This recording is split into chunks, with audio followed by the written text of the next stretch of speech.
Good morning and welcome. This is 10 Years Hence.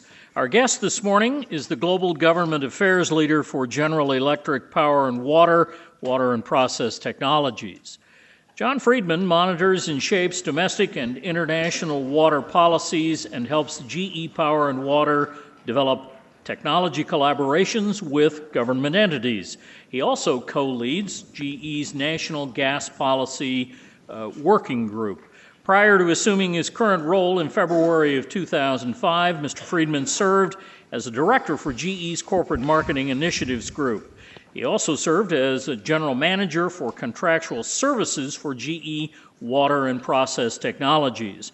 Mr. Freedman joined GE in 2001 as business development leader for GE Energy. In that position, Jon led the acquisition of an NYSE-listed global water company and initiated the acquisition of two other publicly held firms. He holds a bachelor's degree from the University of Virginia, a law degree from the College of William & Mary, and an MBA in finance from the Wharton School of the University of Pennsylvania. He currently serves on the advisory committee of the Wharton School's Institute for Global Environmental Leadership and on the U.S. Department of Commerce's Environmental Technologies Trade Advisory Committee. He has authored numerous articles and speaks frequently on the future of water reuse, and best practices with water. Ladies and gentlemen, please help me welcome to Notre Dame, Jon Freedman.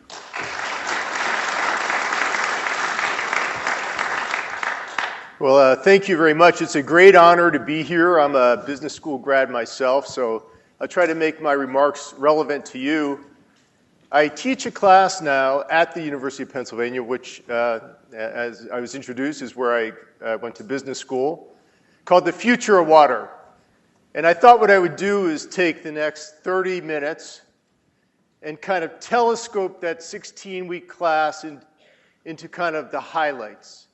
And then I'd like to open it up for questions, and I find that discussion is often the most valuable part of these things.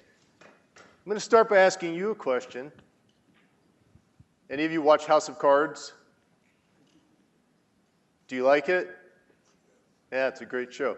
Let's start by watching this, just the beginning of this short clip. I could watch that all day, but let's get back to this. Now, you know,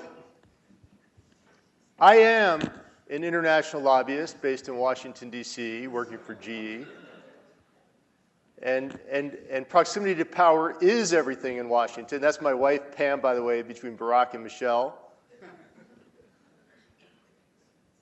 And, you know, I lead water and natural gas government affairs for GE's $25 billion power and water business. And, you know, in the business world, water is a big deal. Yes, we need it for survival, absolutely. It's a fundamental human right. But also, it's the lifeblood of industry. You can't generate electricity at a power plant without huge amounts of water. You can't make semiconductor chips, so no tech industry without huge amounts of ultra-pure water. And yet today, because of climate change, industrialization, urbanization, and population growth, water supplies all over the world are under pressure.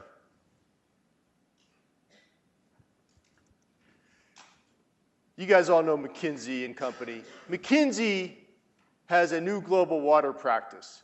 And they say 4 years ago, the world reached a tipping point where the demand for fresh water exceeds the supply. And then they do some projection and they say, hey, you know what, in about 15 years, the gap's going to be close to 40%.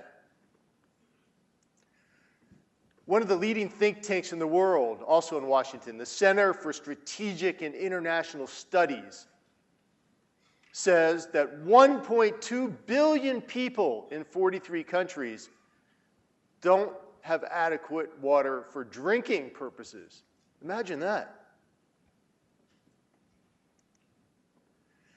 And so it's not really a surprise that when a couple days ago, I said, well, let me see what headlines there are around the world on water. I had no trouble finding them. These are all within the past few days. Here in the United States, have any of you heard of pharmaceutical byproducts in water supplies? A couple. A report came out that 40 million Americans in 25 metropolitan areas are now drinking water contaminated by pharmaceutical byproducts. What does that mean? It means if somebody uses, say, birth control pills, they don't use them all, they flush them down the toilet, the wastewater treatment systems we have cannot remove them before it's discharged to the rivers, which becomes our drinking water. California is in the 3rd year of its worst drought in the last 500 years. The epicenter of the drought is in Silicon Valley. So we say, well, Silicon Valley, maybe they don't need that much water. But if you think about a Google with all of its servers, they're incredibly water intensive. Why? They need to keep them cool. They use water for cooling. In Brazil, how can Brazil, a country with 13% of the world's global fresh water supply, be experiencing a drought? Because 90% of the water is in the Amazon River Basin, where only 5% of the population lives. So water is very local. Why? It's heavy, it's hard to move. In California, 2/3 of the population lives in Southern California, but 2/3 of the rain falls in Northern California. They pump it from northern to southern. 20% of the state's electricity is used for moving water. And in China, it's a New York Times story. 60% of China's groundwater, which is used for drinking, is polluted. And on we can go on. In Africa, in the Middle East, in India, everywhere, water is a front page story. Even Claire Underwood in House of Cards is concerned about water issues. Who knows the initiative she runs? Somebody shout it out. The Clean Water Initiative, exactly. This is now in popular culture. So we kind of framed the challenge, right? The problem. Water is scarcer and it's dirtier. And what do we do about it? So let's start with this very short video, and then I'll tell you what GE is doing about it.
Are any of you thinking about careers on Wall Street? Just show of hands. None? Really? When I was in business school, it was like 90%. All right, whatever. So I used to do mergers and acquisitions, and that's why GE hired me to lead M&A to create a water business. We didn't have a water business. We had an energy business whose installed base of technology generates 25% of the world's electricity. Well, it turns out, except for wind and solar, some solar, you can't generate electricity without unbelievable amounts of water. So we set out to add a water business. I initiated 3 of the 5 acquisitions you see here that we made over the past decade to build a global water business. We have 50,000 municipal and industrial customers in 130 countries. And we treat every type of water imaginable. We're the world's leader in desalination. We have 1,500 plants around the world. We treat drinking water and wastewater for cities. One of the things we treat, it's called ingredient water or product water. We treat all of the water for Coca-Cola that goes into Dasani. But let me just tell you as a favor. You guys go to Starbucks ever? I need some audience participation here. Yes, of course you go to Starbucks. We also filter all of the water for Starbucks. So the idea from Starbucks' perspective is if you're in Beijing or Tokyo or here in South Bend and you get a cup of coffee, they want it to taste the same, irrespective of what the municipal supply is like. So they filter it all through the same membranes. And guess what? The drinking water at Starbucks is filtered too. So don't buy bottled water at Starbucks. It's free and better. It's my gift to you. So why is GE so focused on treating water for the energy sector? Well, let me tell you why. If you look around the world, you'll see that like 2/3 of the water in the world is actually used for agriculture. So why aren't we focused on agriculture? We do some of that. But in the developed world, like the United States, half of all water is used for industry. And guess what? 90% of that is used for one thing: power generation. You probably haven't been to a power plant, but if you do, you're going to see water everywhere, coolers and boilers.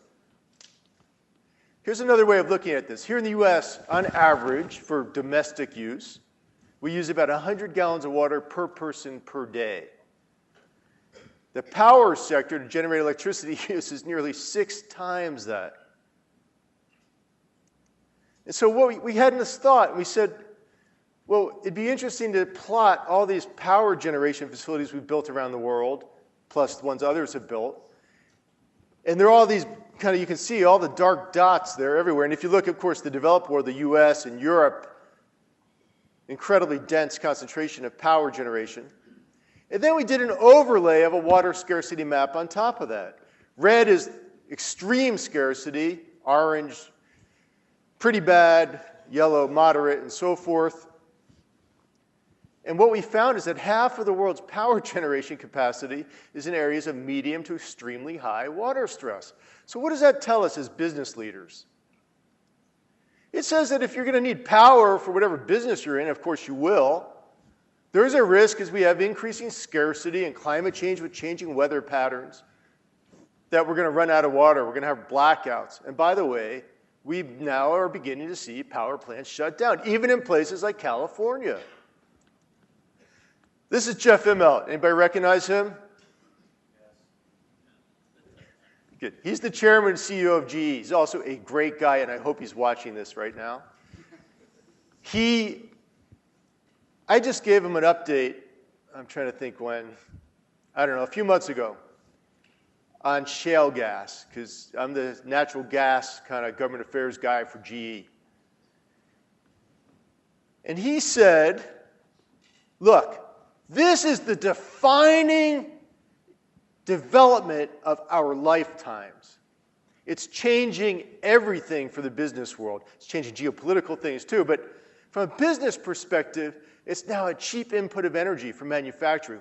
GE is onshoring manufacturing from places. We're bringing it back from China and India because energy is so cheap in the United States now. And it's not just in the U.S. Guess what? The U.S. alone has a 283-year global supply of cheap natural gas. Can you imagine that? We were worried about being energy poor, and now we're going to be a net exporter of energy. But we're not alone. Europe has shale gas deposits. China has more shale gas than the United States. But they can't get to it very easily because most of their shale gas is in water-scarce areas. And as it turns out, the principal constraint to developing this era-defining resource is water, because it takes, on average, 3 to 5 million gallons of fresh water to fracture or frack a single well. So the technology here is technology that's existed for a long time, which is basically they drill down and they send water under high pressure through holes in a pipe that fracture shale. And I don't know if you've ever seen these shale deposits, cores. This is solid rock. You can't believe that there is gas in there. You can't see it with your naked eye, of course. But when these fractures are in place, the gas molecules come in through the fractures and they come up. Problem is that about 30% of the water on average you put down the hole never comes back, and the 70% that does come back is so dirty you basically have to take it out of circulation. It's getting deep well injected out of circulation. This is a problem, especially in water-scarce areas. Now, this map shows the dark areas, kind of circles or odd shapes. Those are shale deposits where drilling is taking place today in the U.S. And then on top of that is the scarcity overlay, water scarcity overlay, with, again, red being extreme and orange bad and yellow not, moderate. And what we found is that 47% of the wells being drilled now are in areas of extreme to pretty bad water scarcity. So again, the United States has to think about, and by the way, the Department of Energy is thinking about this. How do we ensure adequate supplies of water to drill? Places like Texas in the Barnett Shale, like California, Texas is in the middle of a terrible drought. And then we just did kind of a global look, and not so different globally. About 40% of all shale deposits globally, especially in China, are in areas of water scarcity. So here's the good news. We actually have the technology to treat this water used for fracking so you can use it more than once. And if you want, you can even return it to the environment. You can discharge it back to a river clean, or you can use it for agriculture. And so there are a bunch of technologies here. RO stands for reverse osmosis, so brackish water, salt water, reverse osmosis. And then you can actually basically boil water, evaporate it, and crystallize it. You can get 100% recovery, even of unbelievably dirty waters. But the really good news is that you can use this technology and other technologies for any kind of water reuse. In other words, let's think about the options we have in this world today. What are we going to do? We don't have enough water, McKinsey says. McKinsey usually knows what they're talking about. 3 things we can do. We can conserve water, but that's only going to get us so far. We can desalinate water, but what's the problem with desalination? It works great, but it's incredibly energy intensive, which is bad for the environment, and it's very expensive. Or we can take wastewater, treat it, and reuse it. Why is this good? As it turns out, on average, it's 25% the energy and cost to treat wastewater for reuse as it is seawater. And so there's a research arm called Global Water Intelligence says, actually, we're going to go probably from about 4% of reusing the world's wastewater today to 30% over the next 15 to 20 years. This If any of you have seen The Graduate, where they say plastics, this is the new plastics, water reuse. This is an unbelievable growth industry, and it's happening now.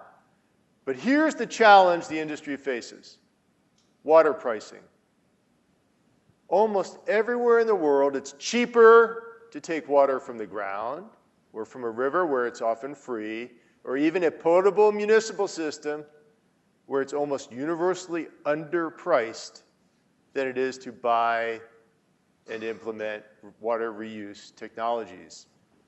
And you can see these are just some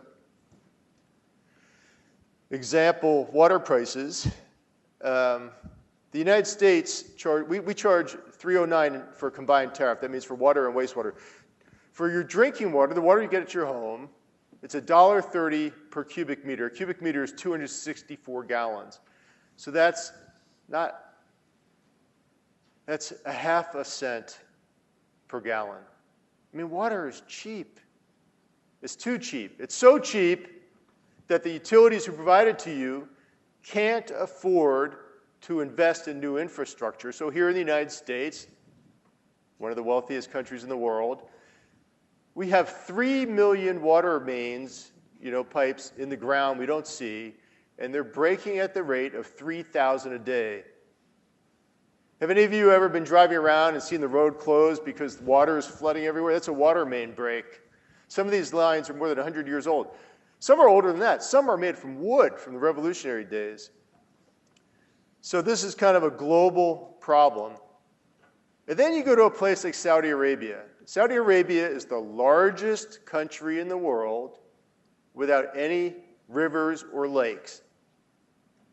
Show of hands, has anybody been to Saudi Arabia? No. I have. I go there. You can't believe the place. Why can't you believe it? It has the third highest water per capita use in the world, even though they don't have any water. Why is that? It's because they charge, in the United States, if we charge $1.30 for a cubic meter of water, they're charging 3 cents. It's not even worth, mailing the bill.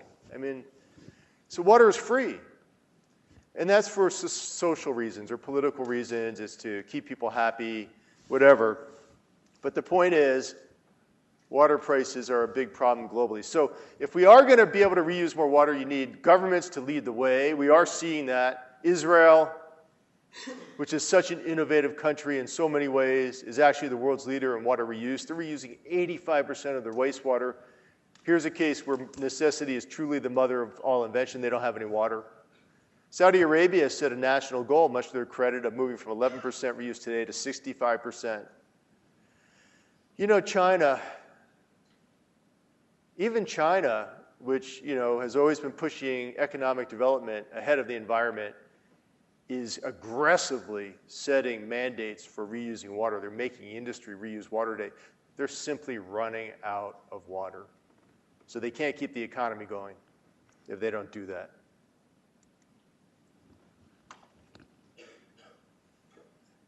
Has anybody heard of, listen, here's the other thing I'm going to say. So we have technology. It can treat wastewater for reuse. That can address really all of our water needs, but governments need to play a role.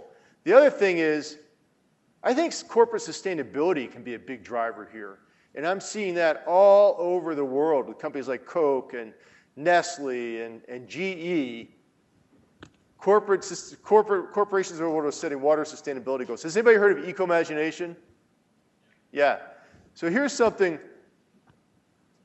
I spent a year as the project leader for eco-imagination, the creation of the program. I worked with Gary Sheffer, who's a friend of yours, and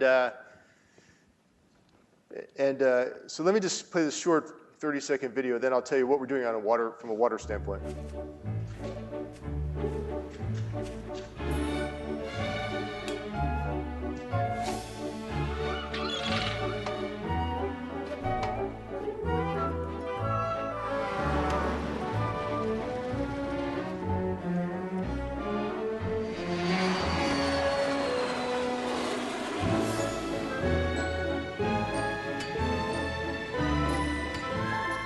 At GE, we're combining imagination with advanced technology around the world to make it a better place to live for everyone. GE, imagination at work. I showed that video at the Center for Strategic International Studies, and some woman came up to me afterwards and said, "Do you have any idea how insensitive that was?"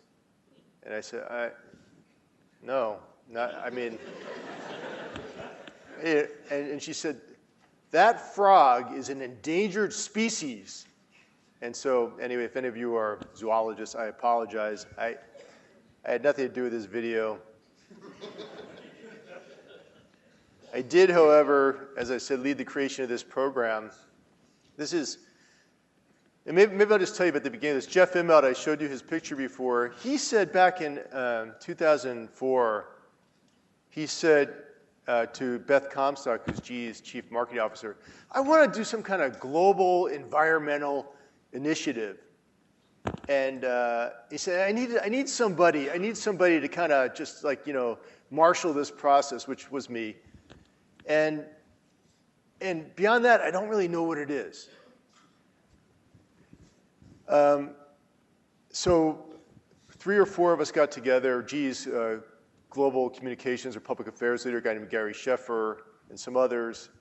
The head of Yale University's sustainability department, Brad Gentry, is a close. I just actually lectured in his class on Monday in New Haven. Got together and we said, well, what can we do in terms of a new sustainability initiative for GE? And it's interesting, at the end of the day, what we came up with is a commitment around what we can do as a technology company. We said, look, we can actually help the world. We can make it a better place. We can double our R&D in best-in-class environmental technologies. As a result of doubling the R&D, we can do more. We can create more kinds of solar and wind solutions and water solutions. We can reduce our greenhouse gas emissions. And it's funny, even though I'm a water guy and I was the project leader, we didn't have a water goal when we launched Eco-Imagination in 2006. It was 2 years later in 2008 in Washington, D.C., where we did launch a water goal. And what we said is, let's reduce our water consumption by 20%. How do we pick that 20% figure? We thought 10% sounded too low, and we thought 30% would be too expensive. So we just kind of picked a number. But here's what we learned. We said, this isn't so hard when we started doing it. And then we increased it a couple years later to 25%. And what we did was we went to all of our facilities around the world, and we said, how much water are we using? A few of them knew, most of them did not. So we put in meters, we measured our water consumption. And then we said, how can we reduce it? And we put in a series of programs to reuse water around the world. The payback for those business students who care about stuff like that is 2 years on average, which is great. And now we've cut our, as of last year, I don't know this, we haven't seen this year's figures yet. As of last year, we actually cut our global water consumption by 46%. So not only did we do something good for the environment, we saved money. And so I'm a huge believer that corporate sustainability programs are going to help meet this global water challenge as well. And then I think the think tanks, I don't know if any of you want to have careers in NGOs or think tanks, but there are a bunch of good ones out there. One of the really great ones is World Resources Institute. They did a lot of early work on carbon emissions, and now they've launched something called the Aqueduct Alliance. GE and Goldman Sachs were the initial co-sponsors of Aqueduct Alliance. And now Shell and Bloomberg and Skoll Global Threats Funds and Talisman, which, by the way, is a big fracking company, and many others have come on board. And they created this online water risk atlas. I was actually using maps from it throughout the presentation today. That's available to you. If you go to wri.org, you'll see these maps. And what you can do, they divided the world into 15,000 little segments. Each segment represents a sub-water basin. and they mapped water scarcity on that basis.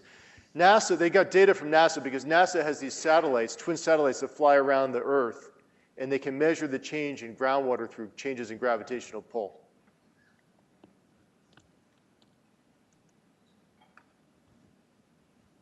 So I'm just going to close with this short video, and then I want questions.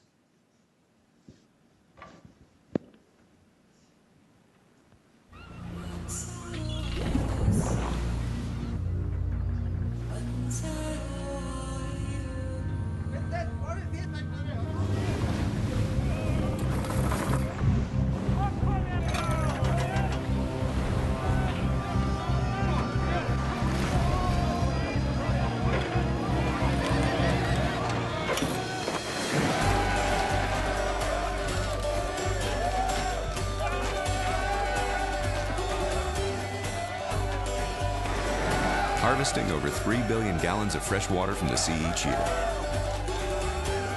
Water desalination from GE.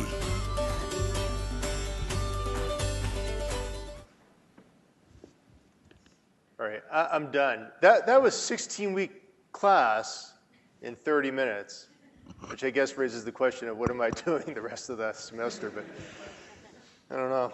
So I want you to ask questions. That's why I kept it to 30 minutes. I mean, I could have talked for an hour or whatever, but here's the thing. There are things I didn't talk about that I know or most people are interested in. Fracking, for one. You know, I talked about the scarcity issues. Is there enough water to actually fracture the wells? I didn't talk about groundwater protection. Are we potentially damaging drinking water supplies? There are lots of things I didn't talk about. Ask me anything related to water or Washington, what's going on in DC, or whatever you want.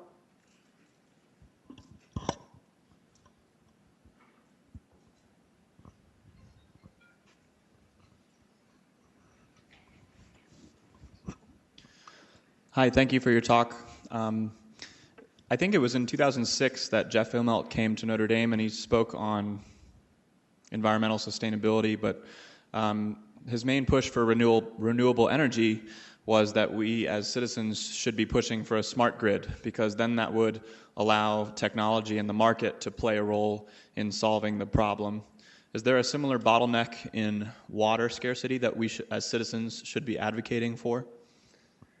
Well, that's a great question. In fact, there's a coalition or whatever called Water Innovation Alliance, and their key issue is water smart grid, which, you know, what does it really mean? I mean, it means using sensing and monitoring technology to be more connected, to move water more efficiently so that it doesn't consume as much energy. And they've been asking for congressional funding to launch a pilot to do that. But water is different from energy because it's just so hard to move. So you're never going to have a situation where you can have some regional water solution. You know, you can do it within a city, right? But you can't do it over a state or the Northeast or But yeah, people are trying to do it. Certainly at a city level, it could generate huge energy savings if you just simply moved water where you needed it, when you needed it, you know.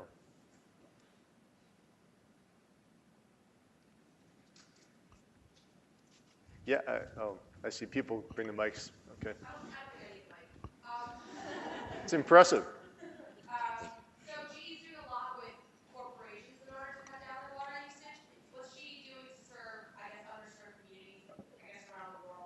Yeah. You know, that's a good question.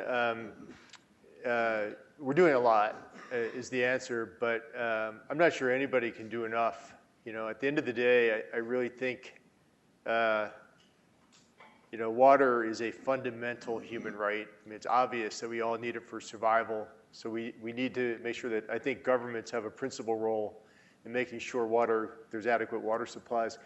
What GE is doing, I think, you know, they were doing some stuff on the macro level and some on the micro level. So on the macro level, you know, funding the World Resources Institute to create these water scarcity maps is A, shedding a light on this global issue, and B, giving governments a tool that they can use to understand where scarcity is acute today, but more important, where it will be acute tomorrow. And then on the micro level, we have something called Water for Humanity. And what we do is, it's really an engineering-driven thing. We have engineers. In fact, our business is made up almost, not solely, but the number one occupation of GE's water is 8,000 employees is engineering. And guys who want to, or women who want to go around the world and actually help communities deal with water issues, we give them 6-month sabbaticals, and we give them the money and the technology they need, and they do that. So we're working on water projects in places where people have interest, like Ghana, for example. In fact, in Ghana, what we found is we were putting in hospitals there, as a philanthropic effort. And we found that a lot of the people, kids in particular, coming into the hospitals were coming in with waterborne disease. And so we said, well, we better start treating the water too. So we do that in Ghana. But anyway, can't do enough. No one organization can do enough. Hey, thanks for coming, John. Could you talk a little bit about Washington? And I know several states are looking at ban fracking on top of the groundwater because of the concerns around earthquakes and other things. Can you talk a little bit about what the debate is around and where you see it going? Yeah. And then as a follow-up that's somewhat unrelated, do you think the fracking generating so much natural gas, do you see natural gas as a surface fuel going forward for trucks specifically? I know Waste Management, UPS, some of them are kind of testing it, expanding into it. Do you see it as a sustainable way forward? Thanks. Yeah. So look, natural gas. This natural gas thing.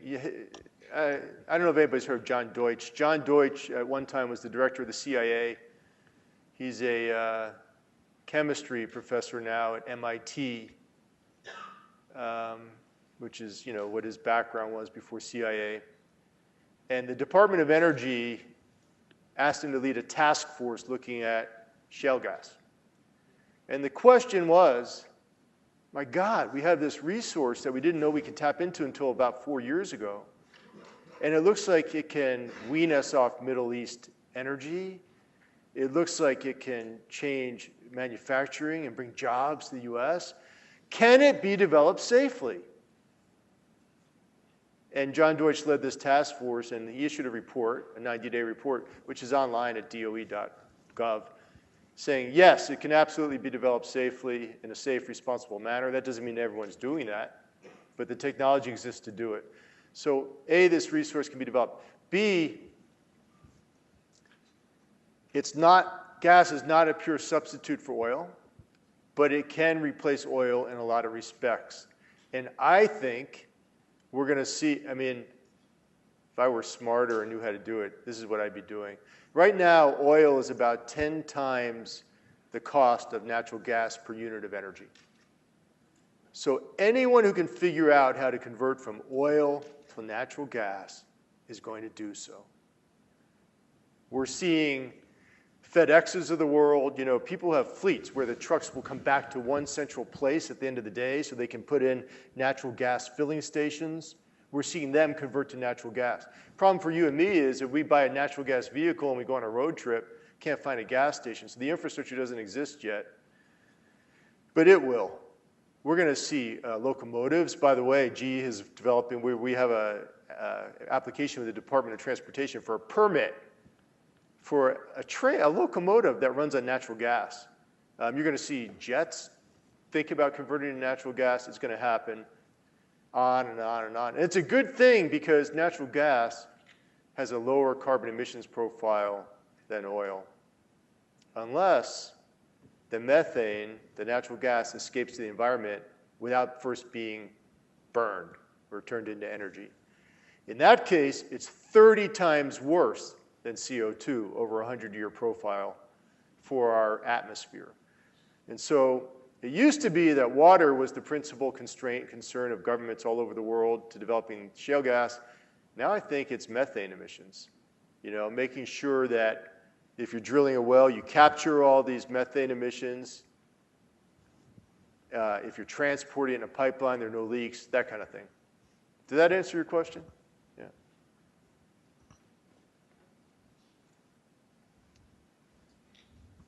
Could you talk about, and this seems like focus folks,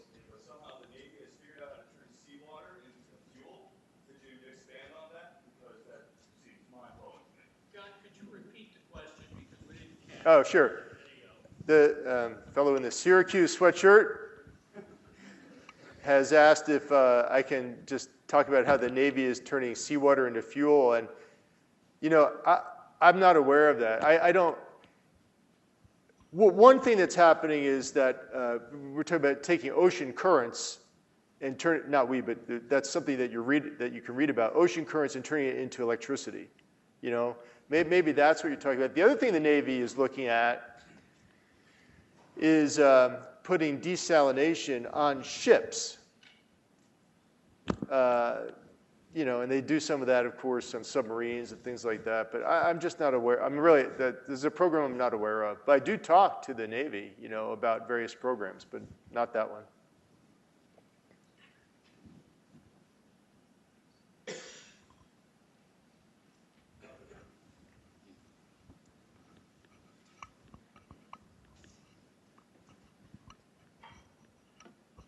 Thanks, John. I'm curious about the state of Israel and the economics of water. If their goal by next year is 85% from desalinated seawater, how can they afford that? I mean, what are the economics that make it possible there that deter us, let's say the city of Los Angeles, from, weaning its Colorado River habit?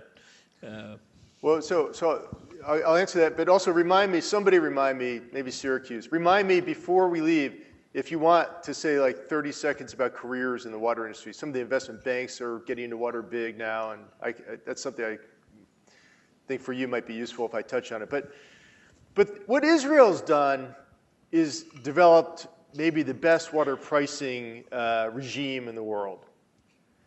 A lot of communities, a lot of places in the world, the more water you use, you get a volume discount. Hey, use more water, we'll charge you less per gallon. That's kind of stupid, especially with water scarcity.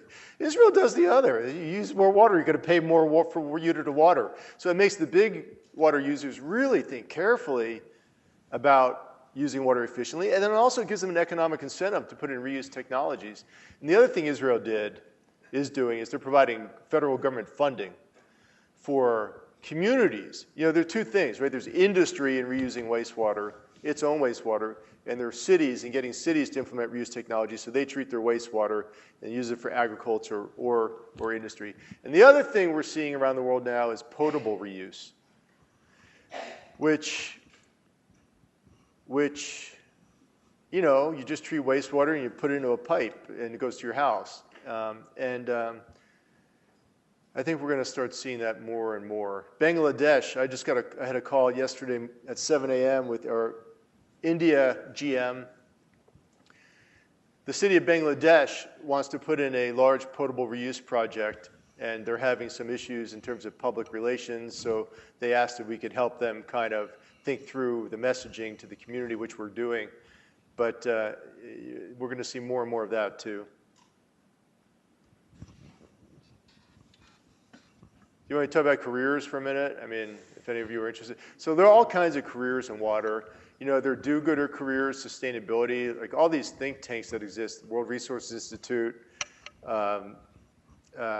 Center for Strategic International Studies, and Washington's just full of them. A lot of them now have water programs or water program leaders. That's kind of an interesting thing to do. Congress, if any of you are interested in careers in Washington, it's kind of fun, I think, to be a congressional staffer.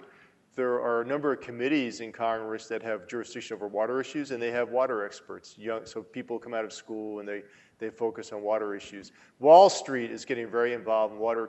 Has everybody heard of KKR? It's a big private equity firm. KKR has started a new water venture, and so has BlackRock. They just hired somebody from the World Bank. They're investing in water infrastructure assets all over the world. Goldman Sachs has a water venture. So there are lots of careers out there in water. And then there's kind of the corporate sustainability world. I'd say you could do what I do, but there's probably like one job in the world like mine. But, government affairs focused on water. What else? Any other questions or comments?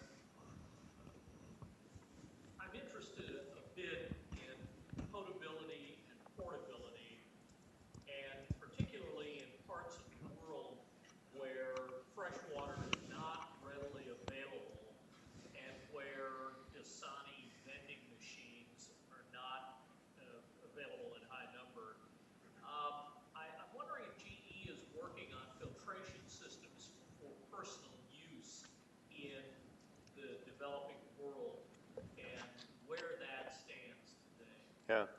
Well, first of all, there is a huge problem in the developing world, particularly in sub-Saharan Africa. So there are a lot of organizations that are looking at solving those issues. One is being led by the U.S. Department of State, so through USAID, where they've started something called the U.S. Water Partnership, and they're trying to get corporations and philanthropic organizations like the Gates Foundation as a member, all involved in addressing water issues, principally in sub-Saharan Africa. From a technology standpoint, all the technology exists today to make water safe for communities, no question about it. It's a question, though, of the economics, and but a lot of things have unintended consequences, and there's one organization. It's actually the Case Foundation. Steve Case, the founder of AOL, he started something called Play Pumps International. Anybody hear of that? Yeah, wow. So what they did is they came up with this idea, and they said, in sub-Saharan Africa, they have we need to drill deeper wells that are going to be safer, right? The water won't be contaminated. And but it's hard to maintain pumps. It requires energy and so forth. So they created a merry-go-round, a really brightly colored merry-go-round, and they encouraged children to play. And by pushing on the merry-go-round, you could actually pump up the water. I thought it sounded like a good idea, but as it turns out, in certain communities, people were saying it's time to play, and it actually backfired, and they got kind of tarnished as a result. So that got kind of. There are other initiatives that are doing better. One that Johns Hopkins is working on. Johns Hopkins has a big school of public health, and they do tons of work on this stuff. They came up. I was in their lab, and I saw this. It's a clay pot, like you would put plants in. But what happens is the clay actually, the pot serves as a filter. So you pour dirty water in, and it filters through, and that works actually surprisingly well. And then Procter & Gamble, P&G, they came up with something called PUR, Pure. It's a little packet. You just pop it open, you dump it in water, and it makes the drinking water safe in these villages too. So there are a lot of things going on. From a GE perspective, we're not really playing at that level other than through our philanthropic program where we send people to villages because it's kind of it's a smaller scale, different technology set than we typically have. But plenty of people are doing it. Other questions?